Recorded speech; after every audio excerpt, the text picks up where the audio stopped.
एकंदरीत काय सांगाल, महाविकास आघाडीचं काय चित्र आहे, सध्या काय परिस्थिती आहे, महापालिकेला कसं समोर जाणार आहे राष्ट्रवादी? महाविकास आघाडी म्हणून आम्ही महानगरपालिका लढणार होतो. तशा पद्धतीनं बऱ्याच दिवसापासून राष्ट्रवादी काँग्रेस पार्टीचे नेते मंडळी, काँग्रेसचे नेते मंडळी यांच्यासोबत अनेक बैठका झाल्या.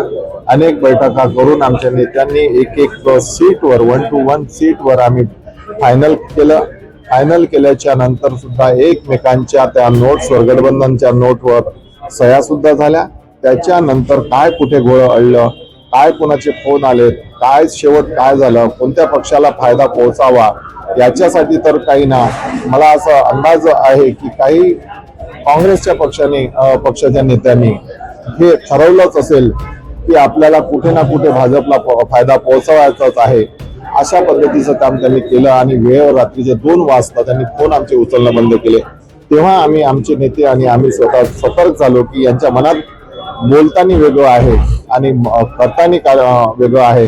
ते हे लक्षात आल्याच्या नंतर आम्ही रात्रीचे 3 वाजतापासून आम्ही आमचे बीफॉर्म मागणं सुरू केलं. एकंदरीत किती जागावरती आता राष्ट्रवादी लढणार आहे, काय सांगा?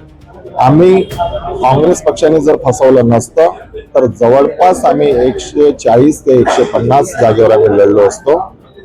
पण आमचा जो वेळ गेला, आमचं गठबंधन होईल म्हणून कधी कधी होते की उमेदवाराला आपण सांगून देतो की तू तयारी कर आणि मग वेळेवर आपण जर तिकीट देऊ शकलो नाही तर त्याची अडचण होते. ती अडचण कार्यकर्त्याची, पदाधिकाऱ्याची होऊ नये, उमेदवाराची होऊ नये, याच्यासाठी आम्ही हा निर्णय घेतला की जेवढ्यांना आम्ही तिकीट देणार आहे, जेवढे महाविकास आघाडीमध्ये उमेदवारी मिळणार आहेत तेवढ्याच लोकांना आम्ही ठेवलं आणि त्याच लोकांच्या विशेष जे मेरिटचे उमेदवार होते त्यांच्यावर चर्चा केली आणि ती चर्चा करून ती फायनल करण्याचा प्रयत्न केला.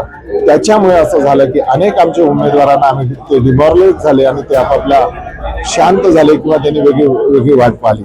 तर असं हे नाही झालं असतं, काँग्रेस पक्षाने असा शेवटच्या वेळेस धोकेबाजी केली नसती तर आम्ही एक 15 सीट त्यांच्यासोबत लढलो असतो आणि त्याच्यात यश काँग्रेसला सुद्धा आणि आम्हाला सुद्धा चांगलं मिळालं असतं. पण ह्या जर चर्चा सुद्धा पहिल्यापासून नाही केल्या असत्या की त्यांनी म्हटलं असतं की आम्हाला अजिबात महाविकास आघाडी करायची नाही आहे, तर आम्ही इथून आमच्या नागपूर शहरात राष्ट्रवादी काँग्रेस पक्षाच्या शरदचंद्र पवारच्या गुटाने 140 ते 150 सीटा लढवल्या असतात.